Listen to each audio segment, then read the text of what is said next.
Hello, welcome. Jessica Silverman here. As parents, we are faced with challenges, right? And you might find that at this time when you might be spending far more time with your children, that you see either an exacerbation of certain behaviors or maybe kind of new behaviors are just popping out of the woodwork. And you're trying different strategies, different techniques, maybe something that you've read in a book or taken in a course or heard your friend do, and you try it and it's just not working. Maybe it's not changing the behavior, or maybe it's even making things worse. So my hope is that I can shed just a little bit of light on some common parenting challenges and help you gain some clarity around a situation that you might find yourself in right now or in a situation down the road. And today I wanted to talk about back talk. Back talk, like when you say something and your child says something snarky in return. Maybe your child is using foul language or saying something really hurtful, and you want it to stop. Understandably, you want it to stop. So I think it's important to look at both parties involved in the situation. We want to look at the child. And when I say child, I'm talking about maybe a younger person, a younger child, or even someone who's a little bit older, a child in his or her teens. So I'm going to use the word child, but just know that I'm talking about a child of any age, really. And we have to look at the parent. We have to look at the adult.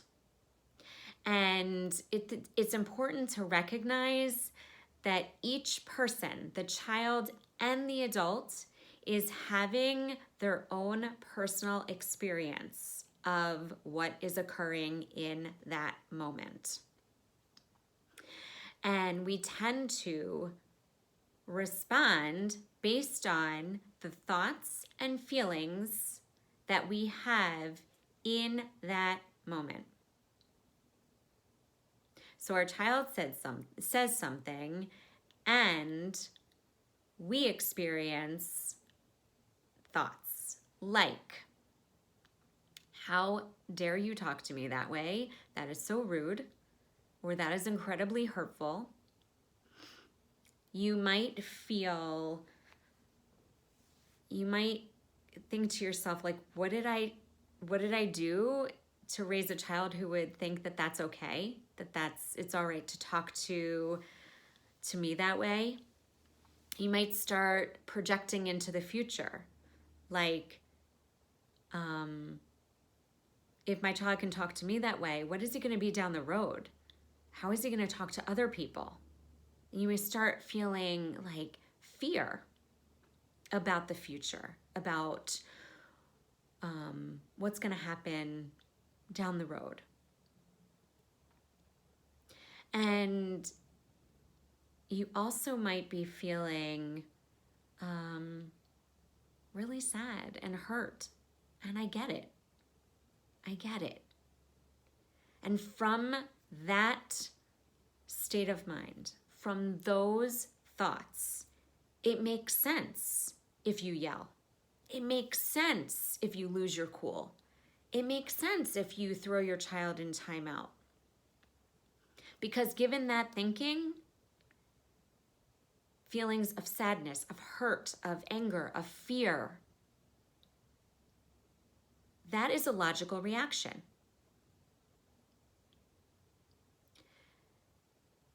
So now, let's look at the child. Let's look at our child and think, what is going on for our child in this moment?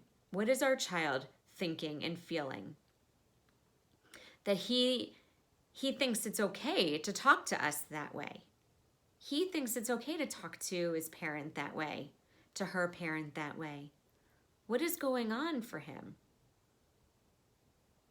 Why does it make sense for him to do that? And we have to keep in mind, and you may have heard this before, that all behaviors are a form of communication. Our child is communicating something to us. And so we have to act like little detectives, and we need to get curious. What is going on? And so when we get curious, there's this little bit of space, little bit of distance between what our child has said or done and our feelings and thoughts that come up in that moment. And when we can get a little bit of distance from it and get a little bit curious, we start to see our child's behavior in a different way. We start to not take what the child says, what our child says, so personally. And when we don't take it personally, even if it is so hard not to, when we see that maybe, or we consider that maybe our child is struggling, that maybe our child is having a hard time, then we can approach it in a different way. Because now, all those thoughts, all that noise that was going on in our heads, from that place of, like I said, of sadness, of fear, of hurt, of all of it, of worry about what people are going to say, when all of those thoughts kind of settle, we gain some clarity.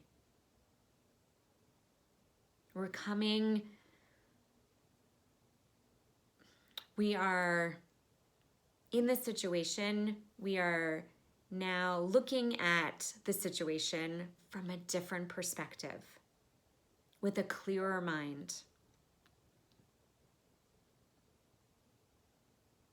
And with that clearer mind, we start to listen more. We start to listen to what's beyond the words. Maybe you ask questions. What's going on for you right now that you're talking to me this way? Maybe we start to reflect. How am I talking to my child? Am I being respectful? Is my child learning from me how to talk in a way that is kind and courteous?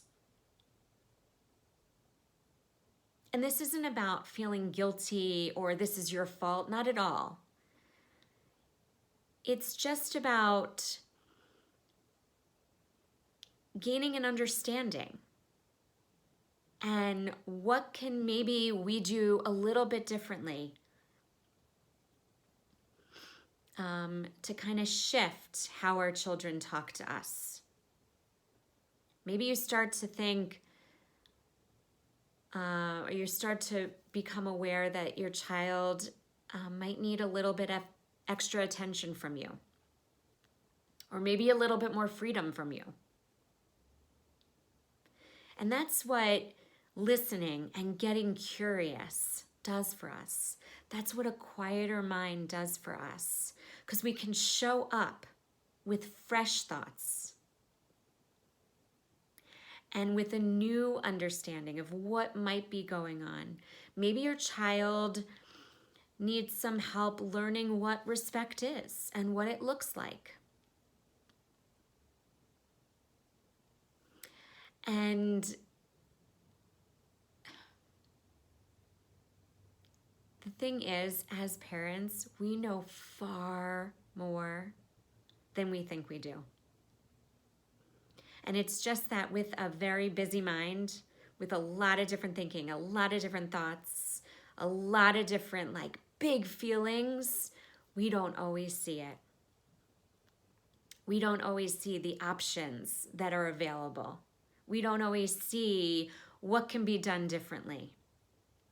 But when those thoughts and feelings settle,